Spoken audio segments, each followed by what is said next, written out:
এই ভিডিওটা গত শুক্রবারের ভিডিও। আমার মেয়ের শুক্রবার আসলেই তার বাইরে যেতেই হবে আব্বু আম্মুর সঙ্গে। আব্বুর সঙ্গে একা যাবে না, আবার আম্মুর সঙ্গেও কিন্তু সে একা যাবে না। তার কথা হলো যে সপ্তাহে 7টা দিনের ভিতরে 6টা দিনই তো পড়ালেখা নিয়ে ব্যস্ত থাকি, আর আব্বুও তো শোরুমে থাকে, আর তুমিও বিজি থাকো, আমাকে শুক্রবারে নিয়ে যেতেই হবে।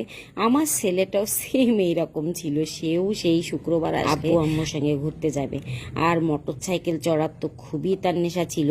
শুধু আব্বুর সঙ্গে যদি বলতাম যাও, কিন্তু যাবে না, না আম্মু লাগবে। আর ওর আব্বু খুব বেড়ান বা ঘোরাফেরা খুব পছন্দ করে। আমরা খুব বেশি দূর যাই না, আমরা আমাদের এলাকার ভিতরে যে জায়গাগুলো দেখতে ভালো লাগে, যে এলাকাগুলা, সেইগুলাতেই ওদের নিয়ে ঘুরে বেড়াই। ওর আব্বু একটু বিজি ছিল, ওর আব্বু এই জন্য আমাদের সঙ্গে শুক্রবারে বের হতে পারে নাই, সেই কাজে চলে গেছিল। আর মেয়ের তো ভীষণ মন খারাপ, তাকে বেড়াতে নিয়ে যেতেই হবে, ঘুরতে নিয়ে যেতে হবে। তো ঠিক আছে, ফলের মৌসুম যেহেতু, মধু মাস, চলো আম বাগান আর লিচু বাগানে নিয়ে যাই। তো আমরা চলে গেলাম আমাদের আম বাগান।